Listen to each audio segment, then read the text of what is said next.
All right. So again, thank you guys for joining.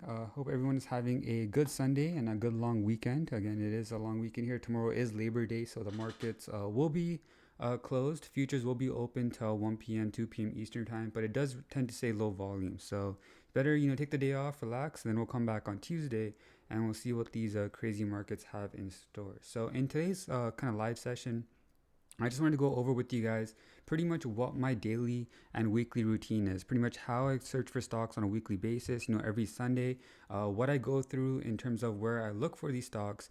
And then once I find them, pretty much what is the research I do behind the scenes to then see if they meet my buying criteria, right? If they have good, strong fundamentals that support growth, if there's good qualitative factors that have the reason or the catalyst for the move, and then the technical setups that I'm looking for as well. As you guys know, if you're in the member section, pretty much I'm looking for stocks that are approaching near their 10-day 21-day EMAs with contracting volume, looking for that breakout, or stocks that are setting up in a good basing pattern like a cup and handle, a W, a high tight flag, stuff like that, or VCP that shows good buy set criteria as well. So pretty much what kind of scanners I use to find those kind of stocks we'll go over, and what external resources I use in order to do that deep dive research into those fundamentals and into those qualitative factors, right?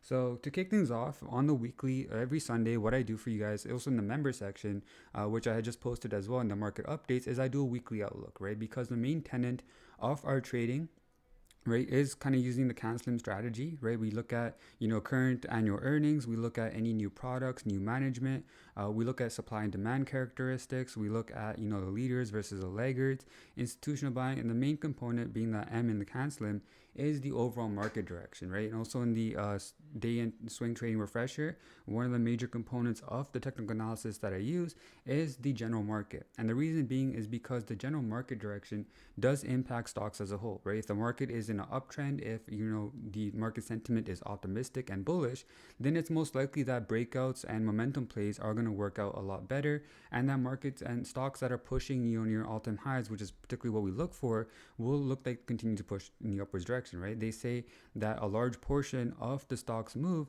is based off the industry it's in, and if that whole industry is gaining positive tailwinds, then it is likely that the stock is going to move up as well. So a major tenet of my kind of trading is to kind of determine what the overall breadth of the market is, and to determine what the sentiment is looking like. Are we bullish, are we bearish, or are we kind of sitting neutral?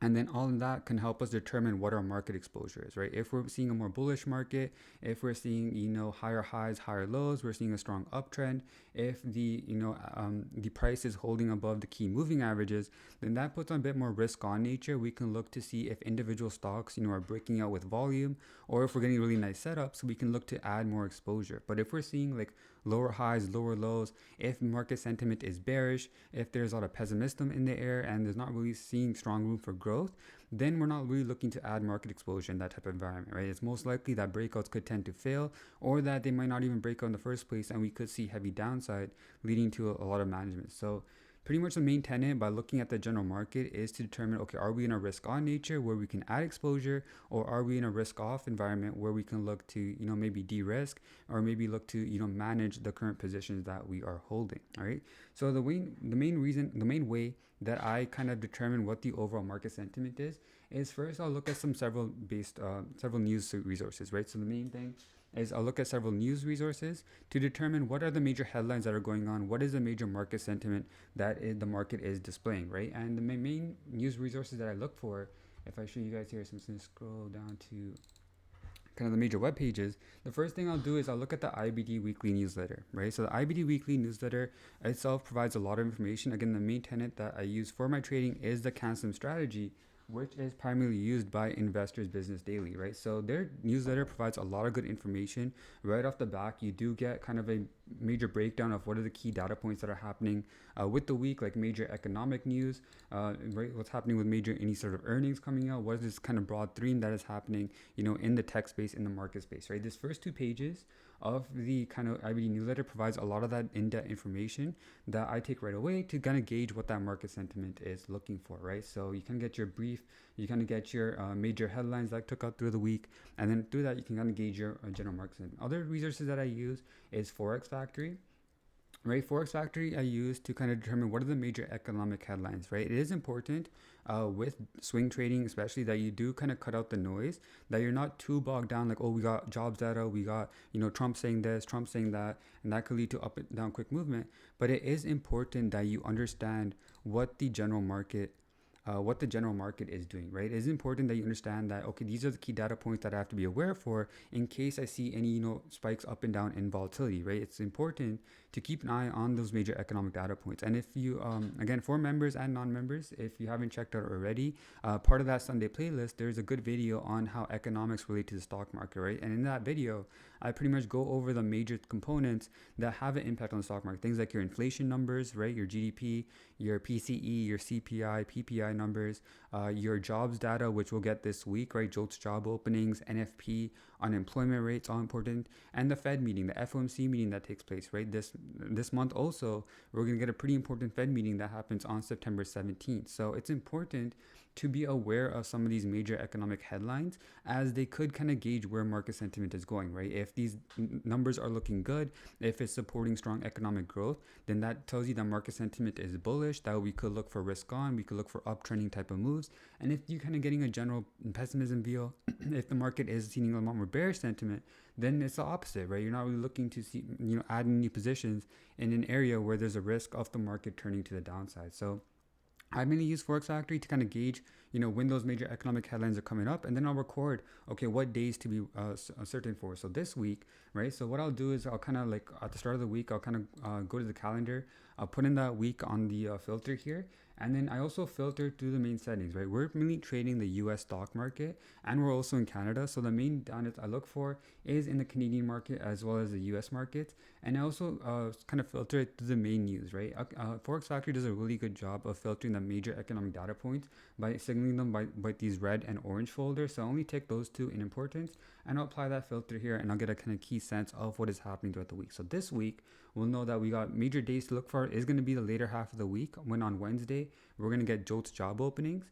On Thursday, we're going to get the ADP non-farm employment change and the unemployment claims number. And then on Friday is going to be kind of the main day when we get the NFP data, right? We're going to get non-farm employment change, we're going to get average hourly earnings, and we're also going to get the unemployment rate, right? In Canada as well. So these will be some major economic data point to watch for, as we know, looking in the past, that NFP does really create some major trend, right? And last time NFP data didn't really come out too hot. It did lead to the market downside initially, but then the market was optimism because due to that weakness that we were going to get these future expected cuts here. So these are kind of main reasons I like to look for. Again, look at the Forex Factory for that major economic news to kind of gauge, okay, what will be important? What is the major headline that week, right? And typically, again, the first week of each month, you're going to get your jobs data, and then you can kind of cycle it through. Next week, the following week, we're going to get, if I go back, the next week, we're going to get CPI, PPI numbers, and the week after that, we're going to get the FOMC meeting, right? So we have a lot of major headlines coming up in the next couple of weeks. So that is kind of one of the major tenets that I use to kind of gauge that news. TradingEconomics.com is also another really good resource if you want to find out what are the major economic data points that are coming out that week. Other than that, some other main resources I'll use for my news is CNBC. CNBC itself does provide a lot of good articles. It is a little bit biased. It is a little bit like all over the place, kind of general news, but it does give you a good sense of what are the main headlines coming up into play, right? So from this, looking at CNBC, you kind of learn that, September seasonality wise does tend to be a bearish month. I think 56% of the time, in September, markets do see a bit of a pullback that takes place prior to the end of year rally. That tends to happen due to, the December Santa Claus rally that then kicks in. So seasonality factors are very important to kind of gauge as well. Typically, you do start to see, trends start to establish depending on, season factors, just weather factors alone. Like typically around January, February, when the, weather gets colder, your energy stocks tend to do a lot better, right? And as we approach, say, Christmas, your retail stocks start to do better, right? So seasonality does play a factor. That's also something you do consider. And also any sort of major headlines, right? So we got this headline on Friday from Trump that a lot of the tariffs that he now put into place is seen by the federal courts judge as illegal because of the way that he put them in place, right? He put them in place by declaring a national emergency and then undergoing an act. I think they mention it here as well. What was the act that they used? Yeah, so he used the 1977 International Emergency Economic Powers Act to engage all these tariffs in place that he placed on over 50 countries. But now the Congress and the federal court here is saying that Trump doesn't have that power to put these tariffs in place. So now it is reading a lot of questions, and there's going to kind of revisit this decision on October 14th. But what does that do for businesses and companies? Well, it creates a lot of uncertainty, right? You had all these companies that were picturing, these tariffs to go into place. So what did they do is that they amped their investments, right? They purchased excess inventories, they purchased excess machinery in order to kind of counter effect all these tariffs that they thought were going to affect. But now if tariffs aren't going to affect, and if there's this question that, that they are illegal and they could be forcibly removed, well, then that leaves a lot of uncertainty to these companies. And ultimately, the markets don't really like that uncertainty, right? So because of that, we are kind of facing some bearish, some pessimism in the market, and it'll be interesting to see how we open up in the futures at 6 p.m. today, right? So kind of gauging that by looking at these main resources to see kind of what is happening on the internals of the market, what is that sentiment, what are the traders feeling like in the general markets, right? So by looking at these resources, I look at Forex Factory, I look at the IBD newsletter, I look at CNBC, and I look at Seeking Alpha, right? Seeking Alpha I also really like. Again, it is a paid service, so you do have to have a subscription in order to access a lot of this information. They do for free members. If you want to access like 1 or 2 articles, you can. But in order to kind of, get full feel of the full service, you do have to be a subscriber. But one of the main articles that I like on Seeking Alpha that helps me prepare for the week is this Catalyst Watch, right? This Catalyst Watch will go from a day-to-day perspective, and it'll tell me like what are the key data or what are the key events that are happening from that day-to-day, right? Sometimes you get events from like Nvidia or Microsoft, or you get like say the Apple event that's happening September 9th that you're kind of unaware of. And then this article here really breaks it down. It also breaks down kind of the key economic data that will be coming out from a day-to-day basis as well. So by using these resources, I get a kind of adjusted feel of, okay, these are the kind of key headlines I have to watch out for. This is what's going on in the market. This is kind of the general theme. And then from that, I can engage a sentiment of, what the market sentiment is looking like, right? So after doing that, I kind of get a broad market view, but then I also take a look at the charts, right? And I mainly look at the ES and the NASDAQ, which again, I also share with you guys in the market updates channel, pretty much breaking down what are the key levels to watch from a longer term perspective to then assess if the market is going to be a risk on or risk off in nature, right? So I'll start off by looking at the ES, and I'll start off by looking at the monthly and the weekly time frame. So if we do that together here, if we look at the ES, the S&P 500 futures, we'll take a look at the monthly as we just kind of closed off the August month. The market's still pretty bullish, right? We're still kind of in an uptrend. Markets could even pull back all the way to this massive candle on the monthly here back towards April, and we'll still be in an uptrend on the monthly, which is crazy, right? Because we've been on a very parabolic rally here these past couple months. So the monthly time frame tells me, okay, markets are still bullish. We're still making higher lows. We're making higher highs. We're still in an uptrend. Good sign there. If we take a look at the weekly, same thing, right? We're getting higher highs, we're getting higher lows, and we're kind of on this very steep uptrend in the market. So the monthly is still an uptrend, the weekly is still an uptrend. So nothing is really telling me that we're overly bearish here in this market. Typically, you start to see bearishness when you start to get things like this, where you start to get a double top on the weekly and you break that neckline, and then this is where I'll be a bit more pessimistic in the market, a bit more risk off, right? But nothing has really told us yet from a monthly or weekly perspective that this market is overly bearish. But if we kind of zoom into the daily, there is a little bit of room for concern, right? We did have kind of an aggressive sell come in on Friday. We did have a failed breakout attempt here on the Thursday, leading to a possible turnaround, but we're still well holding above the 10-day, 21-day EMA. So in this case, I would still be a bit more risk on in this market, as we are still kind of maintaining uptrend, right? We still have higher highs, we still have higher lows, we're still holding above the 10-day, we're holding above the 21-day, and we're seeing pretty much not a broad market sell-off, right? We did see kind of a heavy rotation on Friday out of your more tech-centered names, like your chip names, your AI names, your data center related names, starting to pull back a little bit off of news from Alibaba saying that they're developing their own AI chip, and possibly also because we kind of have Nvidia earnings now out of the way as well. So we're leading to a bit of a sell down. Typically also, as we are coming into a 3-day weekend, you also tend to see a market sell-off on that Friday, as people don't really like to hold positions going into that long weekend. So we've seen a bit of downside. So the kind of notion now looking at this for the week ahead is to be like, okay,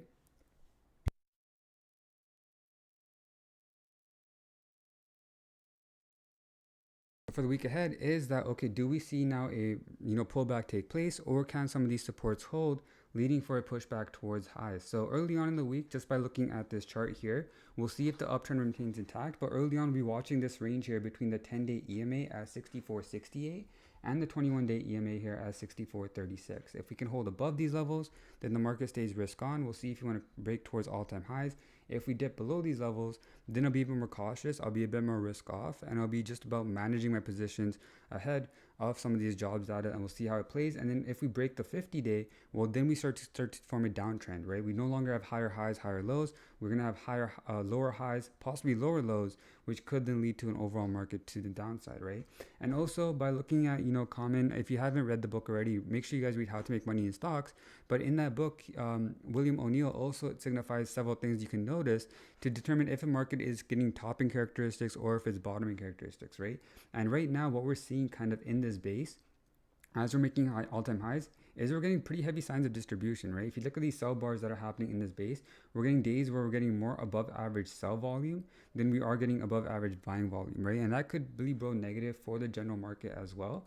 But in this case, we're still, risk on. We're still above the 10-day, 21 days. So it's kind of 50-50. So in this case, I mentioned in the market updates, right? If you guys all remember, that information is there available for you, but pretty much saying that we could still maintain a risk on approach. We could still add market exposure here in this environment, but we are going to be managing our stops very tightly as we are just above these key averages. And we're also kind of seeing signs of heavy distribution come in. So manage your stops tightly and look to add positions only when we see high conviction on those setups, as we're kind of on the late stages of this extended rally here as well. So by gauging, again, market sentiment, we got some bearish news as Trump tariffs might be illegal, leading to a lot of uncertainty with these businesses. There's a seasonality factor. September does tend to be a bearish month, and we are coming into a heavy jobs data week. So because of that, we're going to be a bit more cautious going into a lot of our swing trades that we're going to possibly add or look to add for this week's session, right? So kind of that all in all together kind of gives me a general market sentiment. Again, if we're going to be risk on, up and away, or we're going to be risk off, and we just look to, manage our positions, possibly even look to keep our stops here pretty tight on some of the stocks that we're already watching, right? So after I do that, after I kind of gain the general market view and I share with you guys in the market update, well, then I'll look to,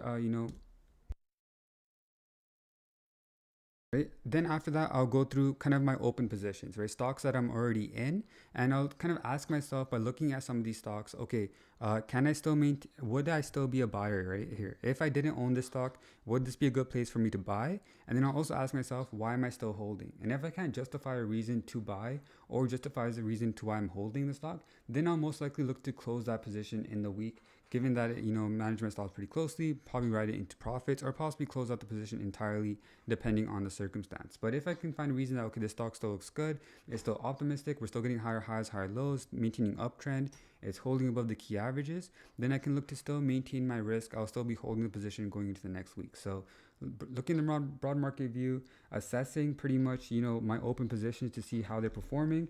And then after that, I'll undergo my weekly scans, right? And main resources that I use for my scanning is I'll use DeepView and I use the IBD 50 list, right? So if you go back to the IBD newsletter, again, this is kind of a main resources that I use on a weekly basis. If you kind of scroll down here, right? So I kind of go over also the New America section. So the New America section is also really good as it does highlight certain stocks that are, gaining good market share. Typically, it does show stocks that have good ratings as well. And it also indicates possible trending industries that you can look to or trending sectors which could show favorable growth. So in this kind of issue of the IBD newsletter, they did share kind of this company called Exometry. So I'll look at Exometry, I'll look at the chart, which we'll go over in a second as well. And then we'll see, okay, is it giving us a good setup? Are we pulling back to one of those key moving averages, looking for a contraction and then a breakout? Or are we setting up in a basing pattern? Is there a cup and handle? Is there a double bottom? Is there something that can give me a signal that then says the stock wants to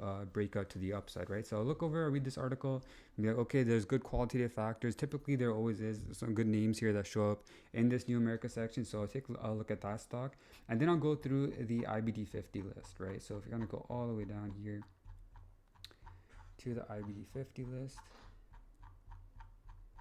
right? And then I'll cycle through these stocks. So I'll look at these stocks one by one. A quick filter I do is I look at the EPS, right? Typically you want an EPS rating above 80. So I'll kind of go through these stocks and you'll see, okay, Celestica here, we've been on a runner. It's a bit extended, so I'm not watching that. Astra Labs, we'll see, you got an EPS of 82. Potential high type flag. So, okay, I'll make a note of that. A lab could be of interest, right? So, I'll put that on the side here.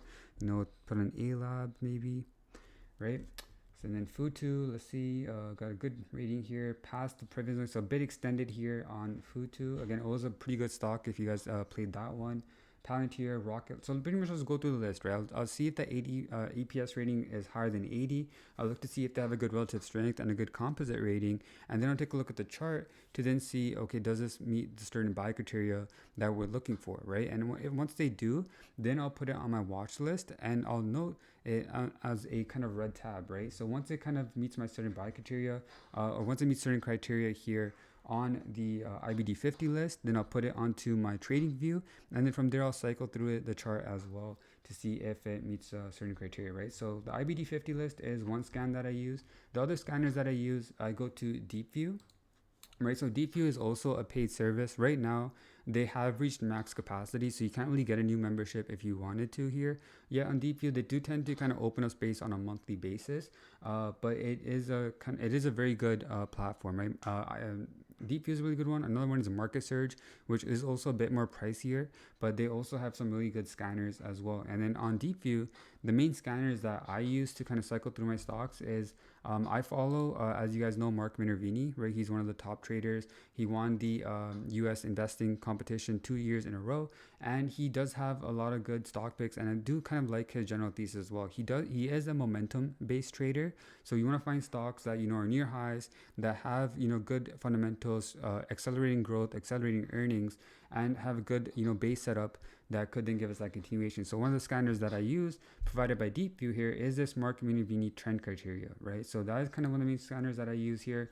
And then once I apply the scanner, look at all the stocks, right? There's 177 stocks just coming up off the scanner, right? So I don't have time to go through like all 177.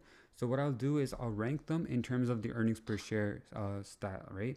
And typically anything that's over 80, so all these stocks that here and above, are things that I will look to consider to then add to my watch list, right? Another thing that I'm also looking for is what's called this relative measured volatility.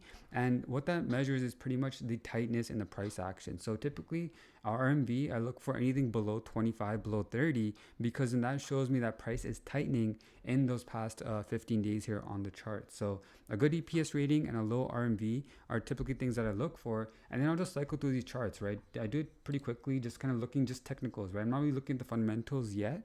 I'm just looking purely at the chart to see what kind of setup it's giving me and if there's any good conditions here. So I didn't get a chance to do it today as it was a pretty busy morning for me. But we can do it now together, pretty much just cycling through the chart here, and let's see if there's any good names that are giving us some good setups, either pulling back to one of these key moving averages with some tightening action, or are we getting some sort of base setup like a cup and handle, a high type flag, something like that indicates possible add here. So this name's not looking too bad. We're getting a bit of tightening action here. So WGS, Gendex Holdings, looks like it's kind of tightening here near highs. So this will be a stock that I will then kind of put on the side, and then I'll put on my watch list to then see if I'll be visiting this app. So kind of cycling through all my scanners here. We'll see. So WGS is another name. So we got A Lab, we got WGS, and again, obviously, I'm just kind of, for the purposes of this presentation, I'm just going through it very quickly. But this does take me about an hour, 2 hours sometimes to really deep dive into some of these stocks and look into what's going on here. But pretty much first thing I'll do is cycle through these names and pretty much see what stocks are kind of setting up in good chart indications. And then once I find a certain basket of names that I have on the side list here that meet these criteria, then I'll deep dive more into their fundamentals, right? And what resources I use to look at the fundamentals is TradingView as well as Seeking Alpha, right? So let's say, for example, let's go to the chart here. All right, and the non-members here, we're going to kind of a deep look into our swing trading list. But once I kind of go through the IBD 50 list, I go through these scanners, then I'll add the name here to the swing trading watch list, right? And I'm not trading all these names all at once. What I'm doing here then after is, because these names meet certain criteria, is then I'll go through it and I'll look at their fundamentals, I'll look at their qualitative factors, and then I'll look to see if they're setting up in nice bases, right? So for example, A-Firm, right? So A-Firm was a nice name that we were watching. It was giving us a nice setup here. We got a base on a base setup. We got kind of a cup and handle here as well. And we kind of were watching it. So then I'll look at the kind of fundamentals by looking at the kind of, by clicking here, going to metrics, going to financials here. And then I'll kind of gauge pretty much pretty simple, right? I'm not like, I did study accounting, right? And my background is auditing. So I can go into deep dive. I can tell you, okay, inventories mean this, receivables are this, revenue is this, taxes, this is what they're doing, whatever. But none of that is really important. If you're just swing trading, or perhaps momentum trading like how we are, really you don't need to have like do a deep dive into these fundamentals. Basically, you want to see, is their revenues accelerating, are their earnings accelerating, and do they have a strong balance sheet that could fund their current structure, their current working capital, as well as meet any sort of future obligations. So real quick, you can just look at the income statement. Is it meeting our growth characteristics, right? If you guys check out the swing trading, day trading refresher, you guys can dive deep into more specifically what are the values I'm looking for. But pretty much you want to see good year-over-year growth, and you want to see acceleration from a quarter-to-quarter basis, right? If you can see those two factors, that is a really good sign from a fundamental perspective that the company is growing, that it's accelerating, that the price is possibly going to go to the upside, that there's demand for this company, right?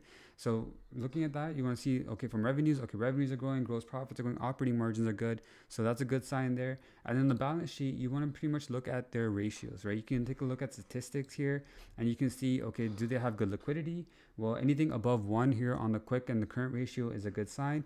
And on the debt and equity ratio, anything below 1 is a good sign. As you can see here, this company is a bit debt heavy, which could be a bit concerning, which could lead to a lot of volatility in that price action. But if you look at the statements on the balance sheet, you can see that, okay, they have good enough assets to fund their liabilities. So that is a good sign there as well, right? So pretty simple. Like, again, I'm not diving deep into, okay, the fundamental statements. I'm not going into their earnings report, and going through the notes and seeing, okay, why they reported this here, why they reported that there. But just kind of doing a quick scan of, okay, is the company facilitating growth? Is there acceleration on that top and bottom line? Good. All right, cool. Then that meets that criteria, right? And then I'll go over to Seeking Alpha, right? I'll go to Seeking Alpha here, and then I'll just type in the stock and kind of gain a sense of what the analysts are saying. So another kind of really good thing about Seeking Alpha that I really like is that it provides you with a lot of analyst ratings, right? So people that are just using the research on their own can submit their own articles, and they give their own buy and sell ratings. And also Seeking Alpha has their own ratings that they assign due to, whatever conditions they look for, right? And this and all could help you make your decision, as well as one main tenet of a lot of these stocks going up is if there's institutional ownership, right? If there's institutional buying going on, what are the analysts saying, right? If the analysts are giving it upgrades, if there's optimism in the stock, if there's institutional buying, then there's most likely a scenario that the stock is going to go up as well, with that demand backing it on the move higher, right? If you're seeing kind of a lot more sell ratings, a lot more hold ratings, or a lot more pessimism by these analysts, then that could bode negative for the stock, and it might not, from a qualitative perspective, be something you want to look for, right? So by deep diving into the fundamentals, deep diving into the qualitative, you kind of can gauge a better picture of, okay, these are the reasons why the stock looks good, and then just and then look at the technicals to then see, okay, are we pulling back to the 10-day, 21-day EMAs, or are we looking, or are we pulling back towards, some key moving average, or are we setting up a base pattern, like then give us that breakout? And then again, if you want more specific details on how I use kind of the technical analysis, I saw BPS and Deepak, you're asking how I use the moving averages. You guys can check out that video on day trading and swing trading refresher in the Getting Started channel, where I deep dive into exactly how then I look for these setups and look for these breakouts. But pretty much just cycling through the scanner, cycling through the fundamentals, and then Seeking Alpha kind of gives me that general perspective, like, okay, is this a buy or is this a sell, right? And one major reason also, guys, is you don't want to start developing reasons, right? You don't want to have a reason, I should buy this stock, and then start relying on hope, but rather, what is it telling you, right? There's like thousands of stocks that are in the market. If one doesn't meet your condition, throw it away, focus on the next one, right? And have very strict rules that you follow to determine your buys and sells. For me personally, I am a rules-based trader. If a stock doesn't even meet one of my criteria, then I'll put it on the side and I won't watch it, right? So after doing all this on a weekly basis, looking at the stocks on these scanners, looking at the IBD, deep diving into the fundamentals, the qualitative, and then find a good reason, then I'll add it to my watch list. But that alone, I wouldn't just buy it, right? I wouldn't look at stock and just be like, okay, qualitative check, fundamental check, let's hop in at any given price. No, there needs to be that setup. So then what I'll do from a daily perspective, once the stock is on my chart on the weekly, every morning, right, I also share with you guys in the morning market updates pretty much the zones that I'm looking for in the charts. But then I'm also looking at each of these individual stock names. So I'll cycle through all these stocks that I have on my watch list, and then anything that is setting up like near a buy zone that is giving a good pattern, I'll mark it with this red tab. right? And any stocks that are kind of, once I establish that pivot, so for example, Affirm here, right? So Affirm was previously a red tab as we were kind of holding inside this base. We were kind of, getting this cup and handle. So it was giving us a nice setup. So I'll put a red tab there. And then once it breaks or holds that pivot, I'll switch it to a yellow tab, right? And then the yellow tab is kind of be the stock that I'll be watching in that day to then see if we can catch an entry based on what is happening on the hourly time frame, what is happening in that day's sentiment. Our market's still holding up well, right? From a daily perspective as well, you guys will hear in the market update every morning that will say pretty much, are we maintaining a risk on stature this morning or are we winning a risk off stature, right? So a lot of these companies that, when I go in the morning and I scan through the watch list, if they have the yellow tab and we're seeing a risk on market, then I'll look to add if these stocks are giving us good buy criteria in these pivot points or on these breakouts, right? And if we're being a bit more risk off market, then I wouldn't look to add, right? Even if these stocks are breaking out, there has to be some sort of fundamental reason or a qualitative reason of why the stock isn't really pushing or why the markets aren't really pushing, which could lead to potential fake outs, right? So by red tabs, again, I'll have stocks that are setting up by going through the list, right? Not every stock will always be setting up, like a lot of these names, like say Barrick Gold, right? Barrick Gold had really good fundamentals, really good technical setup, but it's now, would you want to buy up here? Not really, because the move is already gone, right? It already broke out from this pivot area and made a nice move to the upside. Congratulations to all the gold players. We had called this name out perfectly, right? But now here, it's not really looking at a buy because you don't have good risk to reward. There's no base setup. There's no, pullback towards a 10-day, 21-day. There's no pattern here that could give us good, risk reward entry. So we'll just have to wait. We'll have to wait for the next setup. And then once we start to see a base, then I'll put a red tab here. And then I'll have my pivot points drawn for you guys. Also in the members section in the research channel is where I'll share these names as well. So names that are kind of, setting up with good patterns and then have those good buy characteristics, I'll share here with you guys, right? So a lot of the members, right? You have a lot of channels available to you guys, but in the research channel, I'll kind of share basically what the setup is looking like, right? If we're kind of getting that base and we have that pivot area, then I'm looking for stocks to enter that pivot with volume to the breakout, and then that will be determining my entry. So I do that on a kind of a daily basis, is I'll scan through my watch list, and then pretty much how I segregate what I'm looking for, what I'm not looking for, is I'll use those trading view tabs, right? And a lot of traders do it differently, right? Mark Minervini, he writes all this down on paper. He has his own book that he uses, and he has like his own coding that he uses, like if it's a 3-week base or what kind of base it is.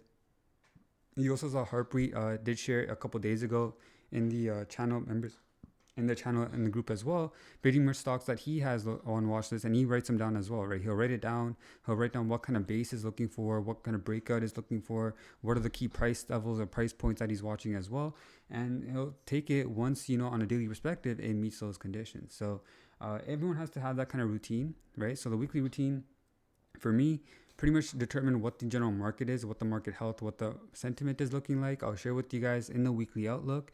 Then from there, I'll go through my scanners. I'll go through Deep View. I'll go through the IBD 50 list, and I'll find stocks that are meeting my certain buy criteria, and then I'll add them to my watch list. And then every day since then, I'll kind of scan through the list to see, okay, what stocks are setting up in a base, what stocks are pulling back to key averages. I'll put on that pivot point, and then we'll see throughout the day, okay, are we seeing potential breakouts or not, right?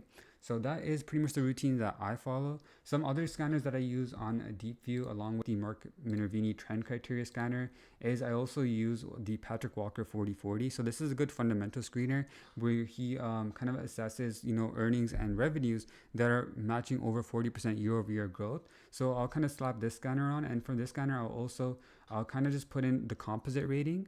And any stocks that are over 95 here, I'll kind of look and see, okay, are they setting up, right? So I'll go through like all these stocks here that are on this list, and then I'll find stocks that, are giving us that good buy criteria, maybe pulling back to its key averages, maybe they're setting up nicely, maybe they have good fundamentals, and then I'll add that to my watch list, right? So I use the Patrick Walker 4040 scanner here provided by Deep View. I use the Mark Minervini trend criteria scanner. I also use what's called Stan Weinstein stage analysis, right? So Stan Weinstein, Profiting in a Bull and Bear Market, is also another very good book to read if you guys haven't checked it out already. But pretty much in that book, he assesses that stocks usually follow into 4 stages, right? Stage 1 is kind of the early growth stages where the company's not really showing strong enough revenue and growth, but there is like a good story. There's a good like qualitative factor that could support the stock to push higher. It's kind of moving up and down around those key moving averages, which could be a good sign for a potential breakout. Stage 2A is kind of an early stage of the breakout, like it's getting above the key averages, establishing those higher trend. And then stage 2 is typically what you want to look for, as in stage 2, those are when stocks are more likely uptrending, pushing higher, giving higher highs, higher lows. So I have this scanner here as well, where pretty much just watching for stocks that are in that stage 1, stage 2. And then on this scanner, I'll kind of organize it by EPS rating, and I'll look for anything above 85, and then I'll go through these stocks like one by one on the chart to see, okay, what is setting up, what is the qualitative reason, what is the fundamental reason, is the industry being favored, right? So honest, like I really like DeepView just because it provides so much information right off the back, right? You can look through these stocks, you can see, okay, are the earnings and sales accelerating? And then on the right here, I kind of copied this from Richard Moglen, which is the creator of DeepView. He's also the creator of Trader Lion as well, a really good trader. But pretty much he has like this data panel set up, which also provides a lot of key information right off the back. So I typically like to look to see if the industry rank or the sub-industry rank is kind of in the top like 1 to 20, right? Which also indicates a good sign, as again, a large reason for a stock's push up is that industry, right? If the industry is trending, then it's most likely the stock will do well. If the industry is kind of lagging, then it most likely could face some difficulties. So I usually have his data panel copied on the side here as well, and then from there I'll go through like the industry, I'll go through the kind of these major head points here as well to see if the stock is favorable and if it's setting up, right? If you guys don't want to use DeepView, like all these scanners are paid for, there is also a lot of free resources that are available online as well. One of the free resources I used to like to use way back in the day was Finviz. Finviz is a really good scanner that you can use, right? And some of the conditions, I'll show you with you guys some of the main kind of conditions that I put on the chart to really identify stocks that are kind of uptrending, right? So these are kind of my presets that I use on Finviz. I'll go to the descriptive. Pretty much I only look for stocks, right? So not really looking to trade ETFs or in particular industry, just go for any stocks that are kind of not in any funds. And then I'll look for, again, we mainly trade US, we mainly trade on the New York Stock Exchange or the NASDAQ. So I'll look for USA stocks. Relative volume, I also want to see over 1, and I want to see average volume over 2 million. This is because I want to see stocks that are moving, right? I want to have good range. Even though we are kind of swing trading, right? We're not holding stocks for too long, but we want to have stocks that when we're in, that there is movement, right? We don't want to be in a stock and then, the stock dead in the water pushing sideways, for eternity. So I want to see stocks that are like pushing, that have good relative volume. And typically you can look for stocks, you don't have to be over $30. You can set it to like 20, but typically over 10, right? You don't want to have anything that is too cheap, that is a penny stock, as a lot of times with those kind of companies, you're not really seeing strong fundamentals back it, and they could be very, very, very risky. So typically want to see a good price level, some good volatility, US stock here as well. In the technicals, also to kind of ensure volatility, you can look for beta that is over 1. And typically beta is how closely related the stock is to the overall market. If you have an over 1 beta, that means when the market is going up, that generally the stock is going up as well. When the beta is below 1, then that means that it is not really close. It could be possibly inverse as well to the general markets, right? And then ATR, typically looking for over 1 as well, also indicates that there is volatility in the stock, right? And just some quick settings that I use here also in the technicals to determine that the stock is an uptrend. Pretty much I want to see the 20-day SMA above the 50-day SMA, and the 50-day SMA above the 200-day SMA, and the 200 SMA below the 50. So pretty much the 20 above the 50 above the 200, right? And all these conditions are met, show stocks that are in a strong uptrend, and then it gives you a pretty good list here as well that you can go through and search the stock, right? So Affirm, for example, when I look at it, it does a really good really good job of setting up what the technicals look like. It automatically draws like support resistance levels for you. It identifies patterns here as well, and it also gives you a breakdown of some of the key fundamental numbers as well as some of the key headlines regarding the stock as well. So Finviz is also a really good resource as well. It is free to use, so you don't have to really pay for this, but it does also provide you with a lot of good ideas. You can see that a lot of these stocks here as well, we've had on our watch list for a while. Affirm, Bros, Bloom Energy, Celsius, CLH, Google. We've been watching for a while, LITE, Light, and Uber. Some of the names that we've been watching on our in our group here as well, right? So a lot of good plays there, and you can also play around with it. There's a lot of good fundamental, fundamental criteria that you can go through, like accelerating earnings, EPS growth for the past 3 quarters. You can cycle that as a filter, and technicals as well. So I don't really use Finviz anymore. I used to use it a lot back in the day, but since we started using DeepView and IBD, I mainly kind of rely on those resources. But Heck, you can also play around with this one. It provides a lot of good information. It also really provides a lot of good information on insider buying and selling going on as well. So if you look at the insiders, and if you see like, you know, a kind of this low volume stuff doesn't really matter, but if you see like a large volume relative to the share price or the market flow, then that could indicate strong,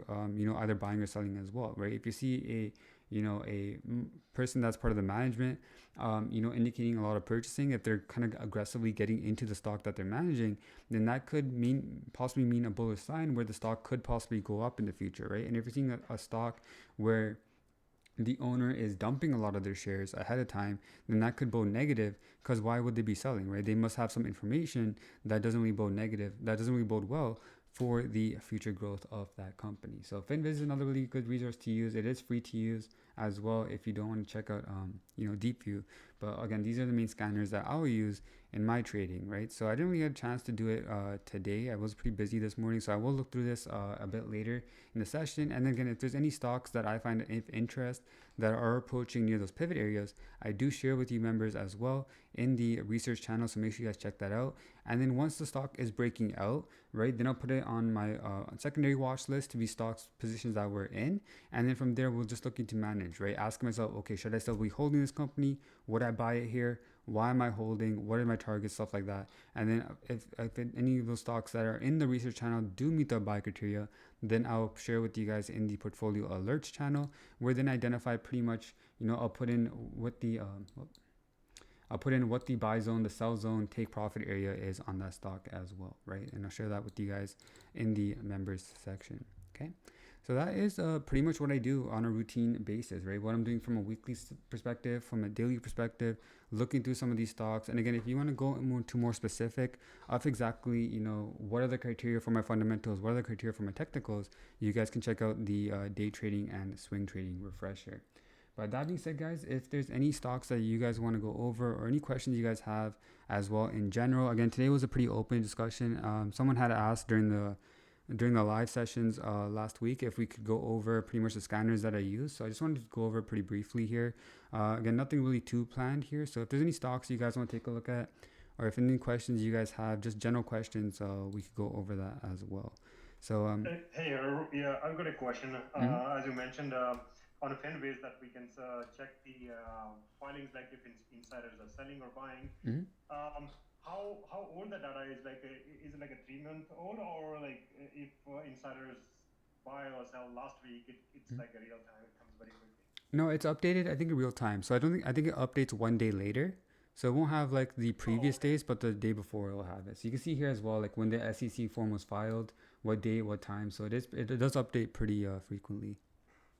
Oh, okay, it's real time. Oh, that's really helpful. Thank you for Yeah, that. yeah. No, this is a really good resource. You can also see funds, like if there's any sort of big major fund buying going on or selling, right? What are the major funds purchasing, selling? It's also really cool. Yeah, I was thinking like if it's an older, like 3 months, it doesn't help. Yeah, exactly. Yeah, yeah, you're right. You're right. That's good. Thank you. Yeah, and yeah, BPS and Deepak, you guys both asked about the moving averages. So for day trading BPS, I don't use any moving averages. Not for day trading.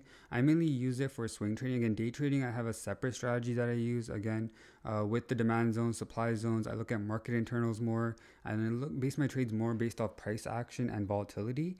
From a day trading perspective, I know that a lot of traders for day trading they do use I think the 9 day EMA as well as the 10-day EMA is commonly used. More traders like to use the EMA for day trading than the SMA, just because the EMA, which is exponential moving average, it is a lot more volatile. It does move up and down a lot more with price. But yeah, so I don't really use the moving averages for my day trading. And then Deepak, for my swing trading, I mainly use the EMA. So for the swing trading, if you take a look at my chart, so I only have pretty much the 10-day EMA and the 21-day EMA.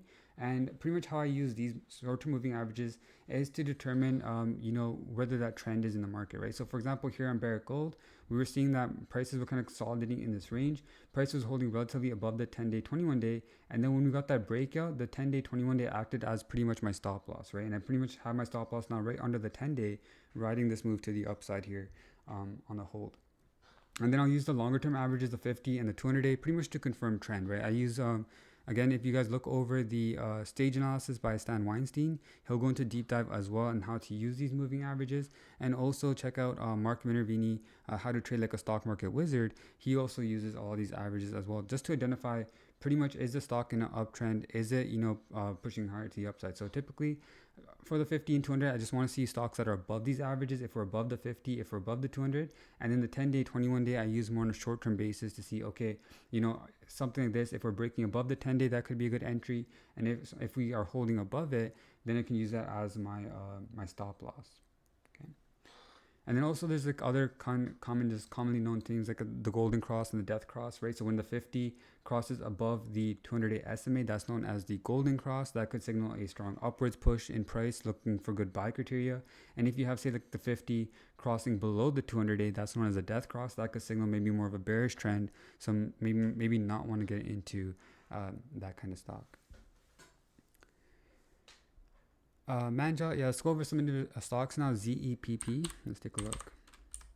So ZEPP Health Corp. Another thing I should mention as well, guys, I also forgot to mention is I go over the sectors as well. So I look at the major sectors and to see how, what the major sectors are doing in terms of the general market, to see, where the strength in the market lies, right? And pretty much how I make just major sectors is I go through the different pretty much sectors that are provided by S&P. The health, you got the XLP, which is your staples. XLV is your healthcare, energy, financials, materials, utilities, communication, consumer discretionary, industrials, and technology. And then you got the SMH here as, again, semiconductors like NVIDIA do make up a large portion of the overall market as well. And I kind of go through these sectors to see, okay, what is gaining favor and what is kind of turning back a little bit. And just going through these sectors now this week, seeing that, we're getting a little bit of rotation out of your heavy tech base, right? We kind of saw semis down on Friday, down 2.87%. We saw technology down about 1.5%. And we're kind of seeing a rotation into more of your safer, everything else market, as financials were up pretty decently. Healthcare was also up pretty nicely. Staples were also holding up pretty well, right? So seeing a little bit more rotation into the defensive names could also give you a bit more bearish sentiment in the general market, because you're seeing traders get more, defensive positioning, expecting a bit of a downturn to take place, right? So that being said, ZEP, being in the healthcare sector, it is kind of lagging in this market right now, but we'll see if, it wants to push up here. So it's actually a pretty crazy looking chart here. So this one, we'll see. Also, I like to look at the money profile. So getting beat into a bit more of what exactly criteria look for buying and selling. But again, you want to see a good technical setup here. So this did have a strong push up already. So this looks like it was kind of in a penny stock, a bit of a turnaround situation, explosive growth here. So I want to dive into a bit more of their, qualitative factors. Typically with these healthcare stocks, let's see exactly what they're up to before I go into it. Smart wearable health and consumer fitness devices empowers. Okay, so a bit into kind of health, also into tech here on this company. So not too bad. If we look at the fundamentals, we'll see this is actually not too bad either. It is accelerating quarter over quarter, right? So getting good growth here from the top and bottom line. And we're also seeing in this recent quarter that they had reached finally positive year-over-year growth. So this is actually doing really well. So this could be alone why the stock had a strong push up in that last quarter, why we're seeing some explosive growth here. The balance sheet here not looking too bad as well. You have good assets over liability, so that's good growth. Let's take a look at the statistics. So kind of weak quick ratio, but really good current ratio, so good there. Debt to equity also pretty good. So this company's not too bad. The fundamentals look great. The qualitative factor here, well, let's take a look at Seeking Alpha. Let's see what the analysts say here on this company, ZEP.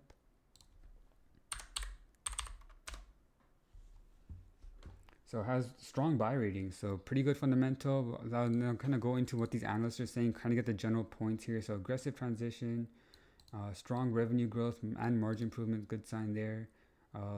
Health-focused wearables, AI-driven software, so that's a good qualitative factor right there. AI, any sort of AI-related names getting a positive boost in this market. Improving fundamentals, long-term buy. So even this qualitative factors from analysts seems good. right? You're seeing good ratings here. So qualitative seems good, fundamental seems good, but the kind of technical chart here, we're kind of seeing a bit of a runaway, right? So we're above the 10 day, which is a good sign. We're above the 21 day. They're both pointing in the upwards direction. So that's nice to see. 50 day above the 200 day. So, and price above all the key averages. So that's also well. Stock is uptrending. But now what it will be your entry here, right? You do have a bit of a high tight flag kind of setup, right? With the extreme rally here. Let's see what the price range is.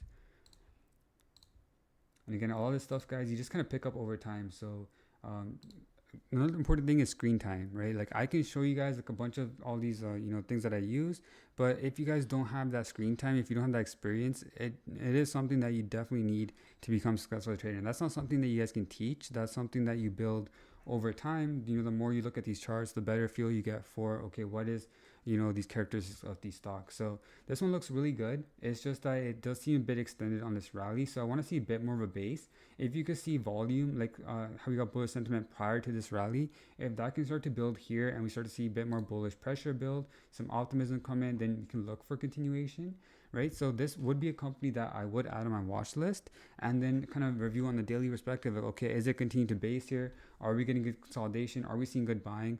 On the hourly time frame, it does look pretty good as well. We're still seeing some heavy accumulation here. So then I'll set my alert maybe right above that all-time high level here, and then I'll kind of revisit it if my alert gets triggered, and then we'll take a look at the chart to see, okay, are we getting a potential breakout from this flag here with volume that then and does that optimism continue to carry the stock price here to the upside? So I really do like this company.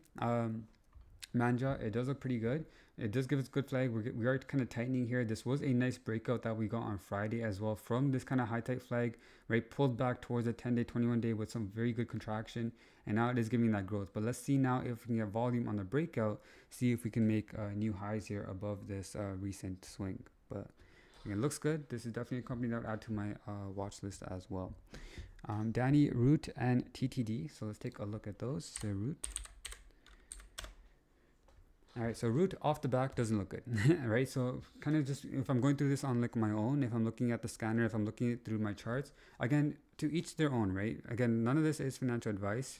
Make sure you guys do your own due diligence, and just note that this strategy that I use, that I follow, is the CanSlim strategy. It is the William O'Neill strategy. I also do follow tenets of Mark Minervini and his strategy as well. And these traders, they pretty much look for momentum-based stocks. If you're seeing good momentum, if you're seeing leaders in the space that are showing good signs of growth and institutional demand, then those are stocks that you want to see, right? Typically, and you kind of sometimes hear my dad say, on the live sessions, that he doesn't really tend to like these stocks because he doesn't like to buy stocks that are near highs, because that doesn't meet his characteristics, right? My dad likes to find good stocks that have seen some recent downturn that's unjustified, but that still hold value, that are a possible turnaround situation. But with these stocks, we're not just buying stocks just because they're at highs, but we're buying stocks because they have strong fundamental reason backing it. There's strong acceleration, there's strong growth, they're leaders in the space, and they have good institutional buying backing it, right? So for me, in course to my strategy, looking at Root right now off the back does not look good, right? Because we had a heavy sell down from earnings, which it was kind of surprising, as they did seem to have a good earnings report. Really strong beat here on the top and bottom line, but maybe their outlook or maybe the guidance wasn't too good from the CEO, leading to this downturn here. And now it's holding well below the kind of 50 day, well below the 200 day. We're getting a bit of a death cross here as well in the moving average. We're well below the 21. We're kind of just trying to recover the 10 day, which could be a sign there as well. Heavy signs of distribution. Good sign, pretty decent on the money profile as well, but it already being below these key averages is already a write-off for me, not really looking of interest, right? But say for the sake of this class, let's say let's say it was kind of holding up here nicely. Let's take a look at the fundamentals. And the so technology insurance company, which engages in insurance services, offers telematics, technology platforms. So kind of in the insurance segment, so not too bad there. Let's look at their fundamentals, the income statement. So see, this is kind of some weird janky looking numbers. So pretty strong year-over-year growth. So operating income did accelerate pretty heavy. So that's pretty good on the fundamentals there. Income revenues though, I would be a bit concerned, as we are kind of seeing some deaccelerating. So this could kind of go negative. We'll see, as it's still pretty strong year-over-year growth. We're getting well over that 20% requirement. But why would it be deaccelerating? I would kind of look into that, right? We got 165% quarter four in 2024, September, then decreased to December 24, decreased to 67, then started decreasing in March, and now decreased as well in June. So that is a bit concerning there. Balance sheet looks pretty good. Not too bad there. Let's take a look at the ratios here. Ratios look pretty good as well. So it's not too bad here. The fundamentals look pretty decent, but this chart is absolutely disgusting, right? So this isn't something that I would put on my watch list until we say it recovers, say it pushes back up, gets back above the 5200, and then we see a clear uptrend to then see if we can get a good buying opportunity, see if we get a base, or if we get a nice breakout above one of these key averages. But at the moment, not really interested. So this isn't a name that I would have on my list to watch for. The Trade Desk TTD, also just another company, right? Again, a lot of times you don't want to buy a company just because it's cheap, just because it's been beaten down and it's, pushed to the downside. Now you're seeing, okay, now it's relatively cheap to the market. Well, it's cheap for a reason and it could get cheaper, right? So that's not a really good fundamental reason to buy a stock, right? And this one alone, we're kind of getting heavier signs of distribution, well below the 200, one below the 50. We're seeing signs of distribution here on the money profile as well. So that doesn't really bode well for this company. Looking at their fundamentals, it is a service-based cloud ad buying. So we're kind of seeing the software kind of taking a bit of a setback here. So not really good industry-wide factors. Balance sheet looks okay. Income statement looks okay as well. So good year-over-year growth. It is kind of pretty volatile in that operating income number. So that is a bit concerning. So it's not too bad here on the fundamentals. But right now, just not really getting the best characteristics on the chart here either, right? So want to see a bit of a turnaround. We'll see if it can start to get back above some of these key averages to then give us that breakout. But if you're a purist fundamental trader and you're seeing that some of these numbers on these companies are still pretty good, then you could look to buy. But again, according to me, it's not really looking the best at the moment, according to the conditions that I watch for. So Gersterman, can you ATD with the pullback from the 7-Eleven deal? They might announce a share buyback. Earnings are scheduled for Tuesday. And do you think technically taking support? So let's take a look at ATD here. So we'll see this company also just below the key averages, not something of interest. Again, they could, let's see up earnings. We are coming to an area of support, as you mentioned. Like this is an area we've bounced off of several times here to the upside, but it will require a lot of volume on the breakout to give us that turnaround situation. There's no clear uptrend. We're still making, lower highs. We're making equal lows. So it's not, then definitely straight down to earth. So there is signs for a bounce here. But let's see, distribution characteristics don't look as good as well. In this kind of basing, we're getting a lot more days where we're getting above average selling volume than buying volume. So there's more signs of distribution here than accumulation, a lot more selling than buying going on. So that doesn't really look too good either. So we'll see. It's not really looking too good to me here, Gersterman, on this stock here. If they do announce a share buyback, if they do announce some sort of good thing, those are things that are still unknown, right? It's very speculative in nature. If they do, definitely the stock could push to the upside. But for me, I want to be more confident, right? We could have a good earnings report, see that push to the upside, see if it recovers the 200-day SMA, say it gets pushed above the 50-day, and then see if we have some sort of basing setting up, chipping with the supply, then I'll be a bit more confident on this play here. So ADD, don't really like it right now, but if, say, earnings come out good, say it pushes up here, and say we get some base and chip away at the supply underneath 73.42, then that's where I'll possibly look for a possible entry here on this name to see if it wants to, continue to move to the upside. And hey, I don't mind, giving up a couple gains here in order to be a bit more safer on these plays, right? There's a lot of stocks out there. We as retail traders, right, we can be very selective with our entries and exits. We don't have to jump into everything.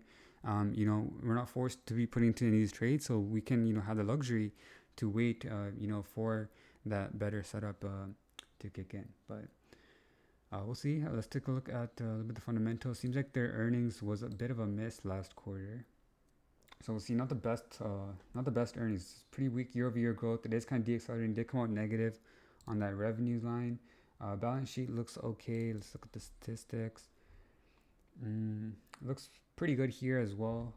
So the fundamentals look good. The balance sheet looks okay. It's just the chart looks kind of weak. The income statement looks kind of weak as well on this name. But we'll see how those earnings come out. As you mentioned, it is kind of right at support. But we'll see. Again, that alone isn't, for me at least, a good reason to get into a stock, right? It very much well could break that support and continue to the downside here as well. Okay. Can you check JD.com? JD, yeah.